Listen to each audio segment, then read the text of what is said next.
This episode of the Troxel Podcast is made possible with support from ArchIT. Are you tired of standard IT services that miss the mark? Choose ArchIT for specialized, proactive IT management, BIM support, and robust data security tailored for architects.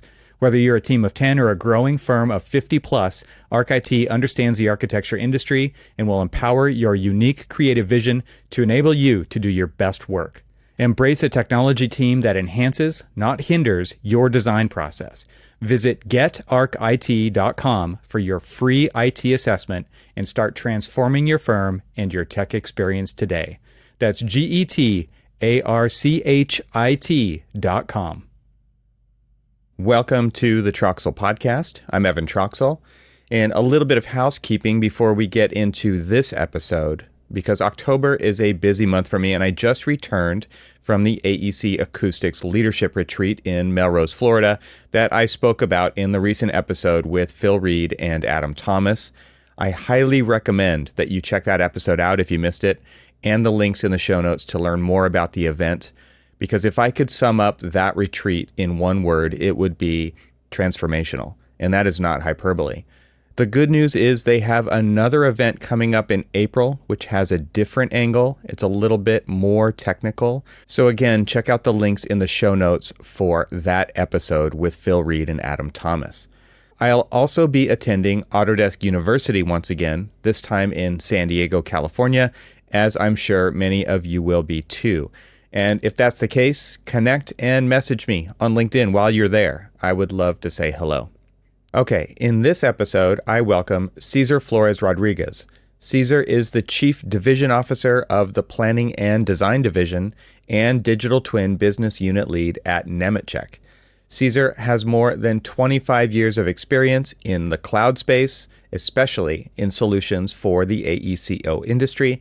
Prior to joining Nemetschek Group, he was Managing Director of Radius Telecoms Europe and CSO of the listed NFON AG, both companies active in the telecoms and cloud space. Before that, César was one of the founders and Managing Director of Conject Group, the leading common data environment provider for the construction industry in Europe, which he successfully sold to Aconex, which is now part of Oracle. His early career was formed in strategy consulting at Mercer Management Consulting, which is now Oliver Wyman. He also holds a German-Spanish double diploma in business administration. In this episode, César and I talk about various challenges and opportunities in digitizing the under-digitized AEC sector. A lot of today's conversation is framed by looking through the lens of digital twins, which I know can be a trigger word for a lot of you, but I think it's worth hearing about how Nemetschek is approaching this because it is a little bit different. We cover real-time monitoring, cost reduction, energy efficiency, and a lot more. We get into the specifics of Nemetschek's new open DTwin platform and the challenging task of driving industry adoption. As always, I would appreciate your help in giving this podcast a boost in the very big media landscape by subscribing wherever you listen. It really does help. And if you'd like to receive an email when episodes are published with all of the links and other information from the episodes, you can sign up at trxl.co. This was a fantastic conversation with César, and I hope you'll not only find value in it for yourself, but that you'll help add value to the profession by sharing it with your network. And now, without further ado, I bring you my conversation with César Flores Rodríguez.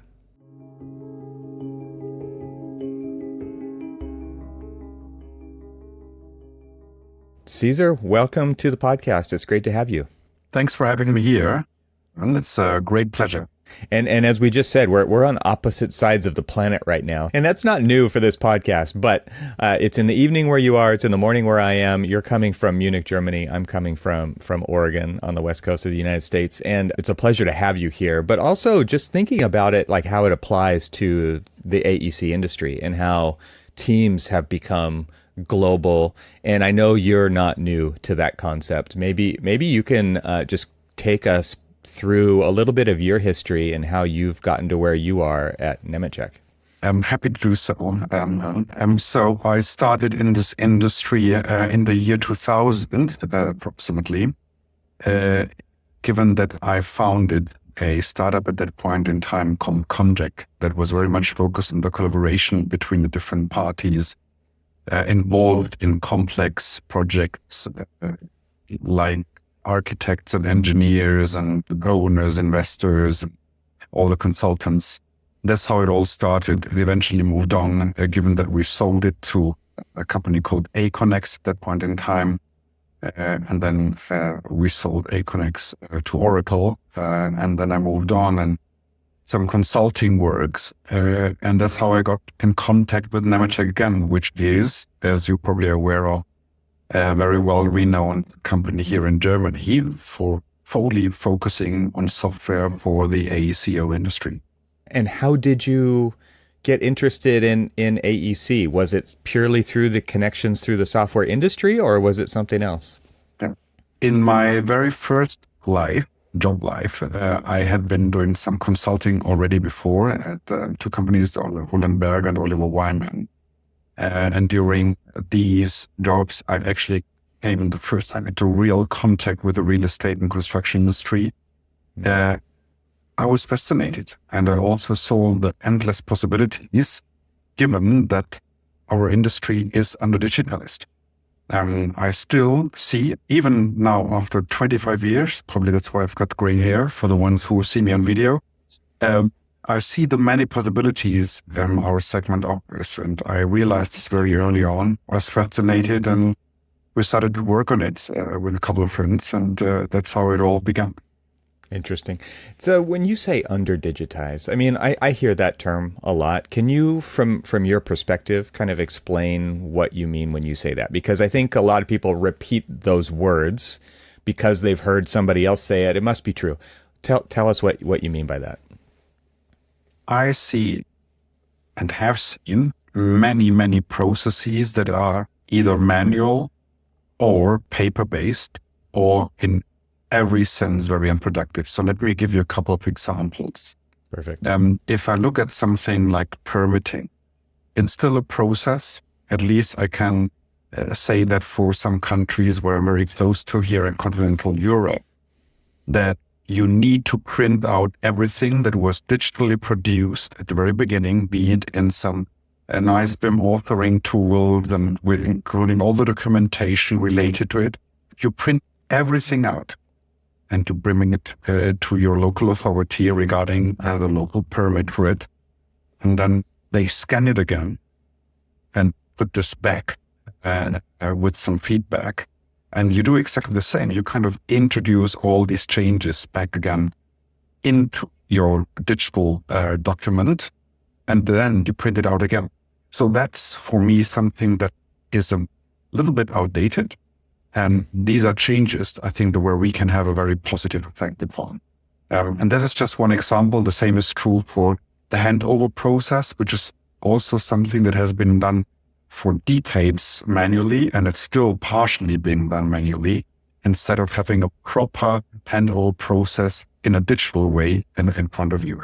And we have seen already some very positive changes, seeing the introduction of CAD software at some point in time. Now with BIM software evolutionizing into the architect's field. So there's many good examples, but there's much more that we can do in order to digitize our industry. Yeah, I think about all of the different municipalities, all of the different areas in the process, the steps along the process, where just because the technology exists there's no guarantee that people will adopt it or even properly, I'm trying to think of the right word here, but adopt is what's coming to my brain, right? Like there's just because it exists doesn't mean that is going to happen. And so there's training, and there's so many, they have to see the value in it, but they also have to understand where it goes beyond them, right? And I think a lot of times we introduce these, or we don't introduce, we continue to do these steps because my incentive isn't there to make it necessarily easy for the next step to happen, right? This is the way we've always done it, is something that comes up a lot on this podcast, and that kind of plagues the industry, right? When it comes to moving forward, is, well, this is the way we've always done it, and we use that as an excuse, and the we is multi-layered, right? There's many layers to the we onion. And so when we think about this idea of technology existing and you can see the vision of where it can go, but then there are so many individuals along that pathway in all of these different machines that it already exist out there. And I mean, that's something that you're coming up against quite often at Nemetschek, right? Like you create software for the industry and you listen to a lot of people, but at the same time, there's a lot of people who are just not open to hearing these things, right? I couldn't agree more with every word that you just said. Given that that's how I have experienced it as well, and Nemetschek as well. When he started this company 60 years ago, and then eventually came up with software solutions for all the engineers calculating statics and other things. That's how it all started. He had to overcome all these obstacles. And that's the same still today. I'll make a very recent example. As you know, we just started the digital twin here at Nemetschek. And it's not a resistance. It's rather sticking to the old habit of how a building is managed and how it's been refurbished and maintained.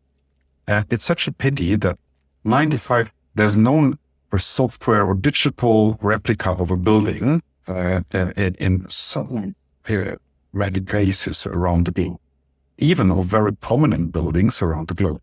There's no digital representation of it. And I believe that represents a huge opportunity for all software vendors around the globe as well.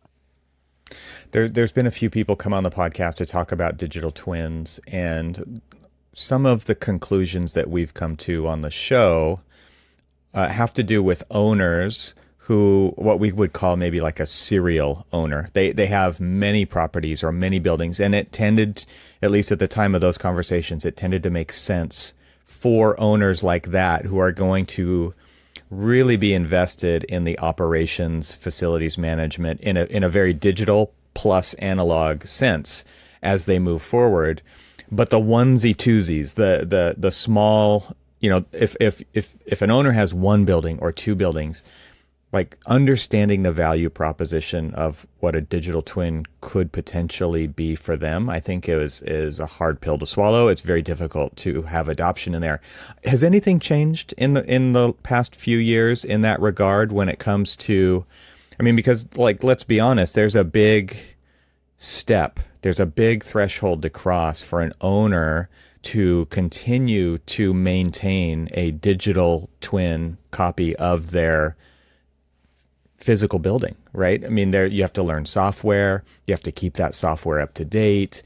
You have to train those people to do that in addition to, the physical manual work that they're potentially doing on the building as well. I mean, has anything changed in the past few years in that regard? Not really, with maybe a couple of exceptions related to the reality capture has become far cheaper and far easier to realize if I compare that to, let's say, even 5 years ago.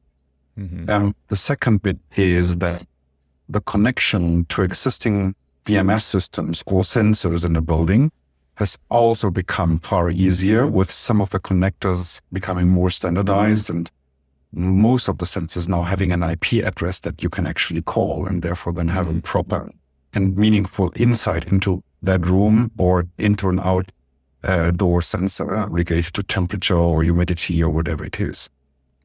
So some things have changed, but still it needs some work in a digital twin to get it really up and running and to maintain it. It took us 3 days to do a full reality capture of the Nemetschek headquarters, for example, at the 40,000 square meter house. We connected then all the sensors, and we connected also all the sensors to some of the assets that are in the building. And effectively, it took us, I'd say, 2 to 3 weeks time, depending on how detailed you want to go, to really fully capture this building into a digital twin. Now, the value that we perceive, and that's the turning point, is that it must be higher than eventually the cost that you have in A, getting it fully captured, and B, maintained at that level.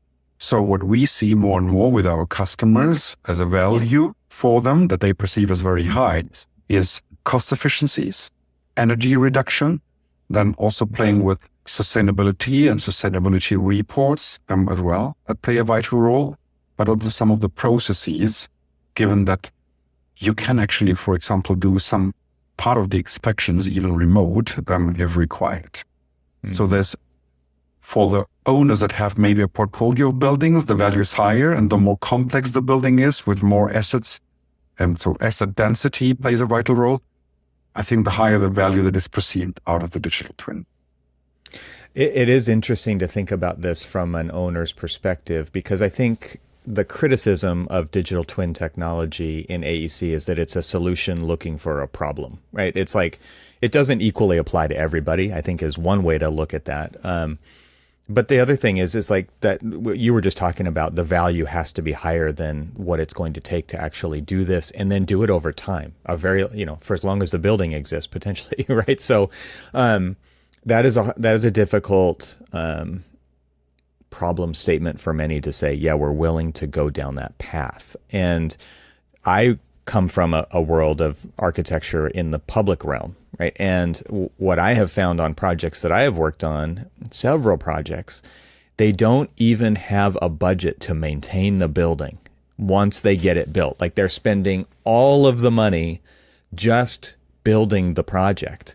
And they're like, we'll figure that part out later. And I think that's wild, right? And so is there even the possibility of this digital twin technology being useful, valuable for them? So it sounds like what you're saying is from a sustainability standpoint, and from potentially even a remote operation standpoint, I mean, there's definitely value to be found there, but again, the owners still have to be willing to do that, right? I agree with what you just said. So the owner needs to be willing and to realize that value.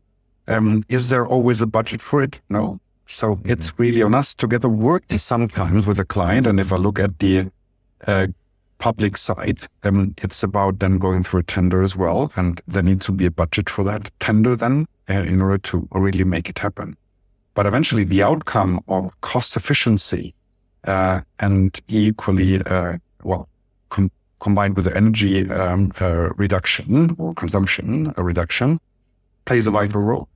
And I believe that's going to happen more and more as we see regulation coming in strongly in order to, let's say, control energy in buildings much better as we have seen so far. I don't know if you're aware, but in Spain, for example, there has been some regulation in place that at 10 p.m. in inner cities, you have to turn off the light.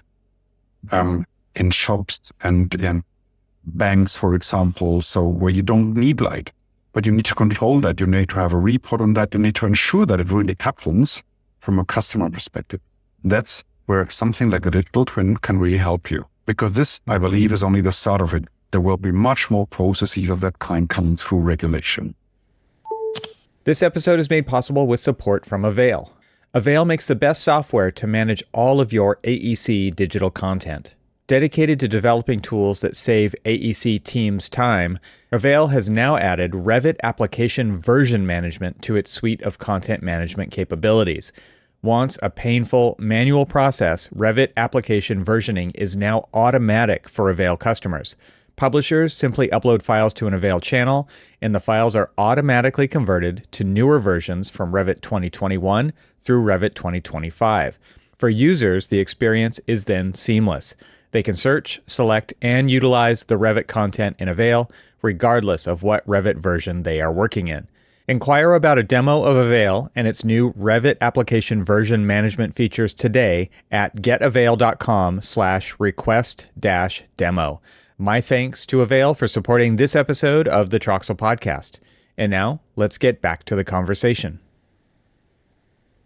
It's interesting to think about this situation from kind of a... what's the word I'm looking for? It's like when you can play these scenarios out in advance, right? You can basically do a simulation on if we turn this off at this time, or if we manage these things in this way. Maybe it's the window shades to manage solar heat gain, or then you can actually tie those things to budget numbers, right? And then you can actually play that out ahead of time without trying it in real time. try it in the computer, right, first, before you do it in the physical world, to actually see what you could expect potentially to come out of those things. I mean, are you seeing people kind of play these digital twins kind of like a video game where they're doing these scenarios, running scenarios for all kinds of things like that? And maybe you can give some examples of the types of things people are doing with them. Yeah. I think what you're alluding to is simulations of these kind of things. It may be all sorts of things, by the way. It may be heating, for example. It may be lighting. And we see that very often at Nemetschek overall. So we have seen customers that even then turn off full buildings. We had that for the first time 2 years ago during the sort of energy crisis, as we called it here over in Europe. Given that there was a strong power shortage, and then customers really started to turn off full office buildings and said, we're going to redirect all our people to go to the other building. We put some integrated workspace management that allows the people then to book their places and go in, and we shut down water, electricity, and every other consumption source in the other building. And now they are starting off against some buildings as people are getting back more and more to the offices, but that's how they manage it. And now they are starting to optimize that because actually office buildings are very inefficient in a sense that they are not used at night and they are usually not used over the weekend. So they are actually consuming energy nevertheless in all these times. So there's a lot of optimization in the not office hours that can happen for a building. It's absolutely bonkers to me that, like, during the pandemic, we saw this firsthand where office buildings didn't turn off and nobody was going to them, but they continued to operate as if they were full of people. I mean, I saw that firsthand. You could have 3 people in an office, but it was operating as if it was full of 300 people, with the lighting, with the cooling, with the heating, with the window shade, with everything. And that building had sensors. It had the ability to do the things that you're talking about. And so does it actually just take a crisis? Like, what is actually going to get people to change their behavior in order, again, the tools exist. You can actually link the digital twin to the building management system. You can remote control a building. You can get these reports. You can run these simulations. And yet, I mean, it's amazing to hear that's happening in a place like Spain. But I think in the U.S., I would be surprised if it's happening hardly anywhere. I mean, I'm sure maybe it is happening in very large urban areas in certain situations. But and our building stock is so old compared to, having lots of buildings don't have sensors, right? Lots of buildings don't have these remote control abilities. So there's this huge spectrum of technology that exists in the physical world. There's so many barriers to something like this. I mean, it just sounds like a monumental thing to overcome. And I'm just wondering, like, is it actually just going to take more critical, urgent scenarios like an energy crisis for people to actually perk up? And because in my house, I'm sorry to go on so long here. In my house, when I leave for vacation, like I do all of these things because I pay the bills, right? and so like people who manage buildings, I don't like, it's not their money. It's a corporate entity's money, and it's just the cost of doing business. And again, like kind of really critically analyzing these things is, again, back to my idea, it is such a monumental task to really take this on. So is it a crisis? Is that what we need? More crises to drive behavioral change? Okay. So first of all, exogenous factors like the energy crisis obviously have caused many changes in the world. Take home office as a good example. Suddenly home office was everywhere. So that's typical example of how things can change rapidly. I think regulatory also helps as well. Probably we are more prone to it here in Europe, as we kind of always looking up to the state to regulate such things, or the European Union if some new act comes into act. Third, the example that I made about that office building that was in Germany, this was a big industrial company that has to really manage costs really tightly. And what they saw was that in their portfolio of buildings, since there was no use of the building, the energy bill was still so high, given it was the energy crisis and the electricity really, the electricity prices were sky high. They decided to say, we need to do something about it. There must be something that we can do about it. And the introduction of software helped them to reduce the energy bill during that time in terms of kWh consumption, as one example, also water and all the other sources. So for me, it's sustainability is a big issue, and that's becoming stronger as well in Europe. It's cost reduction, it's regulatory, and it's some exogenous factors. So I believe these are four major drivers to kind of really initiate these kind of changes from outside as well. Yeah. Okay, so let's talk about the new digital twin platform. I saw a word on the website that really piqued my interest, which was open. And maybe you can start off by talking about an open digital twin platform. Yes. I think that goes and ties back a little bit to the Nemetschek history. Nemetschek has been always promoting IFC and open standards. That's something that we really believe in. We don't want to create proprietary standards and proprietary format, but rather have the data really flow freely between the different applications. Given for some of the buildings, there is already data that is existing in very different formats and from very different vendors around the globe. I'll take BIM as a good example for that. We have created our digital twin platform in such a way that any format we try to read in, even if it's not a Nemetschek format explicitly, that is by design. That means that any of our big competitors of Nemetschek, we can read in their format in a proprietary way and thereby then analyze the data for the ideal usage of the digital twin. That's true also for point clouds. It's true for photogrammetry. They're very different formats. And we have built it up in such a way that it can be read in. So we do not create silos. We create something that is a real open platform. Interesting. So give us an idea of what it actually means to use your platform. So it sounds like it can be authored, the model can be authored just about in any way, right? It could start as a BIM and it could go like the building hasn't even built yet, but you could also do photogrammetry. You could also do a laser scan of an existing building and bring that in.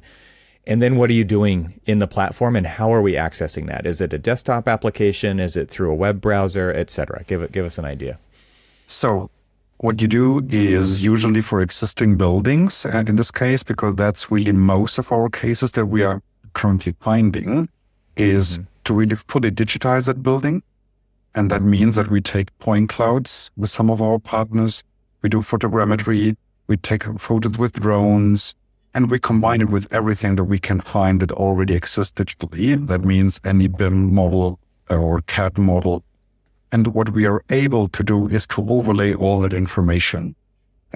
So what we have eaten or drank our own champagne, and we have actually, as I said already before, done the same for the Nemetschek headquarters, and we had different formats and different authoring tools, CAD and BIM, that had been used in the past. And we combined all that information with the point clouds and the photogrammetry and to come to a real complete view of what the building currently actually is. We then connected to the BMS system here. We installed, because nowadays sensors are relatively cheap, indoor sensors everywhere in the building as well, to measure occupancy, temperature, CO2 levels, even, you may now know, virus intensity, that's also measurable nowadays. Radon, and all of that is very applicable, not only to us, also to hospitals. There's a good example for that, or for airports when it comes down to really measure a temperature rise in some corner of the airport where you don't see the fire, but it's kind of there, and you need to control it. So these are very active examples of what we see, how digital twin can be used and how we need to implement it in full. So I imagine the authoring process, though, of kind of filtering through many different layers and different types of information to really get it down to something that is lightweight and useful. is still a process that people have to go through, right? And then you're not just connecting to a BMS, you're also placing some representative node of what those sensors are, where they're located, right, in the model. So there's still, can you give an idea of, and I know it would be different for every project, but just like what is the process you go through once you capture the building that you then go through to get to a usable digital twin for various outcomes? Yeah, good point. So what we do then is really to locate all the sensors and really connect them with the right asset, the right room, and everything that is already in that digital representation of the asset itself. Once that is done, we connect all these points then in such a way that it connects to our BI engine that is in our digital twin. We also extract from the authoring tools every bit of information that we can get, be it all the attributes, for example, from a BIM model. Whatever we can find, we try to really extract. And then we combine it to reports for the clients. It depends on what the client wants. It's very easy to do that, but in the end, there's some, let's say, logic that you need to apply to combine, for example, the occupancy sensor with all the rooms, and then say, okay, please come up with an occupancy report that shows me on average per day occupancy for the specific floor. For example, if you want to do it by floor in order to make a decision how many floors you want to heat up. That's maybe a good example for that. So you connect the dots of the different data silos in the platform, and then you need to create the report out of it, whether it's for cost reduction or whether it's for sustainability, as I mentioned already before. It doesn't matter. In the end, that's the groundwork that you need to do. It is interesting to think about this as like there's multiple interfaces, right? There's the actual model, but then there's the BI, the business intelligence, the reports, the dashboard side of it, right? Which doesn't take a BIM operator to like that basically democratizes the output so that anybody can actually make a decision from it, or at least gain some insights from that. And if it's a real-time dashboard, right, it's a living document, and it's something that people can actually follow and track trends over time. And that's where insights actually come from, right, is by using this all the time. And it also kind of changes the decision-making function early on in the process to say who is going to use this, because it's not like once you get the model, once you plug in all the sensors and you plug in the data for the different spaces and what they're used for and what are their hours, and is it a meeting room versus a restroom versus a storage room versus like there's so many different typologies of space inside of these buildings. But it democratizes who can make decisions because it makes it available to so many more people, right? Once that data it exists, or the collection can happen, and the reporting. So is there a whole framework on the business intelligence side of things to make it easy to start getting insights quickly once all of that data is put into the digital twin? Absolutely, yes. That's what we are trying to achieve, to make the UX, the UI really simple to use from a user perspective. You already asked before, and it will give that answer. I just realized this is a SaaS product, so it's going through the web browser. So it's very, very easy to invite a new user and give that person access to the data so that he or she can really come to it or take its own decision, whatever is needed. So she goes to the BI engine and then starts really to scribble what is the kind of data that I would like really to see for which kind of building. So I can do a building deep dive, then combine the different data sets that I have in my hands to come to one comprehensive report that I need in order to take my decision in a proper way. This episode is made possible with support from AVAIL. Along with their newly released Revit Application Version Management, AEC software company AVAIL has added another powerful new workflow feature called Palettes to its suite of content management capabilities. Palettes are user-customized lists of content in AVAIL and can function as a favorites list, as starter content for a specific project, or to drive workflows such as redlining construction details. Customers administrators can add palettes to their accounts through the AVAIL Manage portal page today. Interested in seeing palettes in action first? Request a demo at getavail.com/request-demo. AVAIL helps AECO firms better manage, organize, and navigate information faster. My thanks to AVAIL for supporting this episode of the Troxel Podcast. And now let's return to the conversation. So talk a little bit more about what people are experiencing, like the kinds of benefits that they're experiencing by doing this. Because if it's a SaaS model, it has to provide continual value. It has to provide value over time. And so just give some examples potentially of what you're hearing from your customers. So it's really real-time monitoring is one of the major values that is realized, and that by that real-time monitoring the whole time, they're actually capable of then achieving, as I said before, already cost reduction through energy reduction, but also come up with some new reports that allow them to make decisions around refurbishments or maintenance. I'll make one of my favorite examples. If you've got a big facility or actually a set of facility or portfolio facilities in one place, you may want to take the decision to replace your air cons that you have on site. But for that purpose, you would need to know how many air cons you have, what model you have, what is the energy consumption of that air con eventually. So if you buy a new one, what's the break even then? So you need to compile all the information from the existing ones that you already have in your digital twin, and then extract that information and compare with a potential new one that actually has maybe an energy consumption that is half of it and half the price therefore. So then you need to also add the CapEx cost and the installation cost of it. And that's your beautiful business case.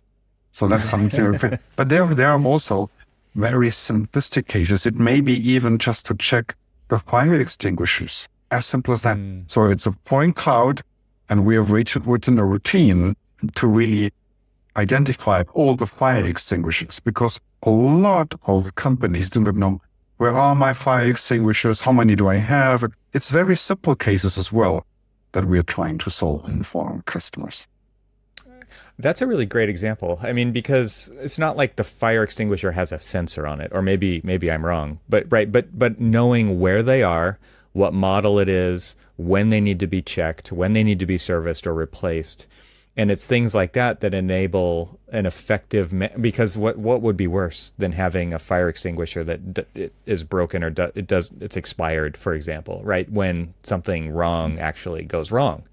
I mean, that to me, if you can have a dashboard that basically lays out a thing for your facilities maintenance and operations team to be doing all the time, that seems to make a great use case right there for something like this. And it's even a very basic process is like the identification of these fire extinguishers, as they don't know where sometimes, most of the cases actually where they are. That also applies for all sorts of things like sprinklers and so many little components in the building that make a difference. But they need to be controlled, they need to be checked, the battery needs to be replaced, and instead of doing that continuously, you can really measure it. They sometimes have an IP address in the meantime. So you can really fully integrate them into the digital twin there as well. And AI, that's incredible. The advances that we see there allows us to identify easily in the point clouds many of these aspects. So if the point cloud has a survey policy, we are able to identify the fire extinguishers or the sprinklers or whatever it is. At least then we have a location, and then somebody can be sent to really take on the very little nitty-gritty attributes of that fire extinguisher if we don't have it, because for most of the existing building, that information does not exist. Here we can help with a concrete use case that is very pragmatic. And it actually lays out a plan for you to follow to be able to get the most value out of something like this, right? I think that's what's actually interesting about it, is like somebody doesn't have to figure that out. Like you're saying, AI can do that. So what I'm assuming what you're saying there when you talk about AI, it's like if you have a photogrammetry model or a laser scan accompanied with 360-degree photographs, right? You can do like a computer vision analysis of that, and it can say that is a fire extinguisher with 98%, positively, like that's what that is. That's a light fixture. That's a fire extinguisher. Now we know where they are. And then you can actually have a to-do list to send your building maintenance out to identify and catalog, or just apply those attributes to those points in the model so that you have a full, you know exactly what's in your model. Yes. Yeah. I couldn't describe it better. We are going to the extreme that we are working not only on this concrete little pragmatic use cases, but to have a full, what we call scan to BIM automated. That means if you have a point cloud and photogrammetry of the building, our AI engine, it's not perfect yet. We are in level of, let's say, 95, 96%. It's not perfect yet, but we are getting there. And as a matter of time, we will release something that will allow our customers then to create an automated asset register of its buildings. That is a great value. And it will exactly know, okay, that's where maybe that, I don't know, table and chair and everything is located. And it's located in a certain room. And it's so you've got all the information at your fingertip. At the moment, collecting all of that is a typical manual, tedious work. That can be automated, and it becomes an object, a database object, and not just some points in the cloud or just some pixels in a photo. That makes it really valuable information. And then I would assume that would need to be updated from time to time because furniture moves around, for example, right? Yeah. There are some goods and assets that will be moved around with certainty, so it depends on the accuracy of the use case needed. How often you want to digitize then your building inside. Probably not that often, but a lot of the assets are actually quite fixed within a typical room, be it the heating, be it the lighting, be it the switches, be it sockets, whatever it is, all of that is quite fixed. And identifying these structures is extremely valuable depending on the use case. Think about a hospital, for example. In a hospital, having that information, if you've got a old hospital somewhere, having that information is extremely valuable. Or for an airport, it's exactly the same. Right. It seems too that what else is valuable is what is in the walls, what is above the ceiling. Has there been any advancements in capturing that kind of information? That, I mean, obviously it's tedious. It's probably going to remain tedious. But has the technology gotten better to capture that? Maybe not in a wall, but above a suspended ceiling, for example, of what's going on up there with piping and ductwork and locations of things. Any advancement there? Yes, actually. So we're playing around with the LiDAR technology to look at least a little bit behind the walls as good as we can. Again, it's not yet there as perfect as we want it to be. Maybe in that sense, we're a bit too German. But that's something that I believe requires accuracy. So we really look behind the walls. So I think two examples we just used make so much sense, and they will create so much value, because looking behind the wall is something at the moment that is extremely tedious, as you need to really, I don't know, screech off the wall or go to the ceiling and remove some of the blinders, whatever it is, that's the surface there. Right. That's tough. So LiDAR may be a technology that can help us here. So we are seeing some advances there, and we're working together with some startups. But I mean, the basics already would be great. Scan to BIM already would be a great move ahead. I mean, looking behind the walls and ceilings, that would be just the next step already. Already the first one needs to be made. So your company, you obviously understand the value of the BIM asset, right? And when you go from scan to BIM, depending on the age of the building, I mean, you could get very different output from that process if the building is 200 years old, which, you know, in Germany is probably not. I'm sure there many examples exist, versus something that is much more newly constructed, as far as like parallel walls and level floors and level ceilings. And I mean, so doing the scan to BIM process, there is a level of accuracy that is useful, but then there's also a level of accuracy that is, as an architect, when it comes to being able to do things with that BIM model, it is impossible if it is too accurate sometimes, right? Like it just, if the floors are not level, okay, in some way, that's actually not useful to me as an architect. I need the floor to be level so that I can do things to it in the software. How does that balance get achieved in that scan to BIM process from Nemetschek's point of view? Like how are you giving people the control that they want to get out of that rather than making that decision for them? Because I've, again, been through the process where I got a BIM model from a scan and it was too accurate. The wall was slightly off. Okay, well, that's not useful to me because maybe we just didn't have that conversation up front. Are you guys having those conversations? How is that affecting the outcome of the scan to BIM process? I think the use case that you're just describing is this one case where it's needed in a very high, well, relatively high accuracy level, given that there is a maintenance process going on or refurbishment, whatever it is. Most of the use cases are more oriented towards operating and managing a building. But coming back to your point, I think it really depends on the type of building you're in. For some of the buildings, the accuracy that is needed is that high. I'm making now an extreme example of the semiconductor building or plants, I should say. Accuracy there is like everything. It's like you need to be super precise about everything. Whilst if I'm looking at an office building, well, that's not really needed. It depends on the use case is the answer. So we need to ask our clients, what do you really want? And the same is true also for the point clouds that we advise our customer then to take. What is the level of accuracy that you need?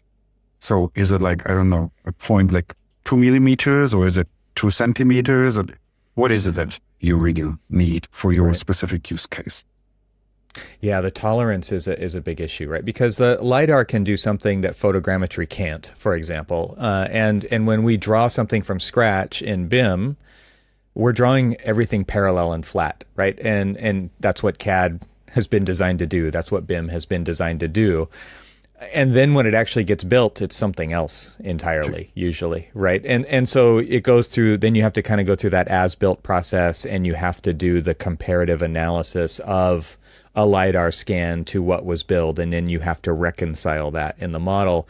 But again, just like telling the whole story about digital twin, this is all part of that. Like there's so many layers to this onion, and it's not easy for an owner, I think, to actually understand the true cost, but also the true value proposition that it gives us. Well, you just described perfectly matches also with our view. So this whole design to construct process, and then you need to compare, especially when it comes later on to issue management and to handover, what has been built, and then there are deviations. I've never seen a building with a deviation. Of course. It doesn't exist in reality. Yeah. And it also changes over time.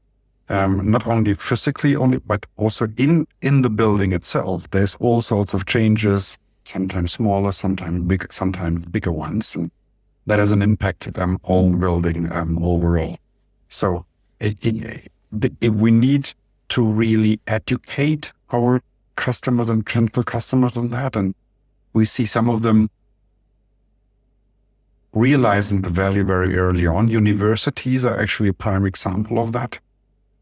And actually realize that they have usually kind of old buildings or a good set of old buildings, sometimes also new buildings, and they're trying to match them and to be able to manage them properly. And I think everything that they do with them. Here, a digital twin has a massive step ahead. Mm-hmm. I'm wondering if there's anything else on the agenda here today that you want to go over when it comes to digital twins that we haven't covered in this conversation so far. Have we missed anything? I believe if there's one thing that I would like to add, it's that it's beyond the owner. What I'm realizing, or what we are realizing more and more, is that it's an operator, and it's also the architects and also the engineers and also the ones who write the certificates, for example, for buildings related to sustainability and everything else, that will realize the value of such a digital twin. So we're seeing big companies and consultancies around the world taking the data and creating new values out of that. Like I was just describing, like certificates is a good example for it, or continuous report on the building. So there's a lot of value that will be derived just by once and for all having the data of your building in one place. And that's, I believe, something that at the moment it doesn't exist. And that I think it's underestimated at the moment. Yeah, just an owner knowing what they own is a huge value proposition that I think, especially in large buildings, there's not a complete understanding of what is actually there. What are the assets? What are their ages? What are their model numbers? What are their warranties? When are they expected to be replaced?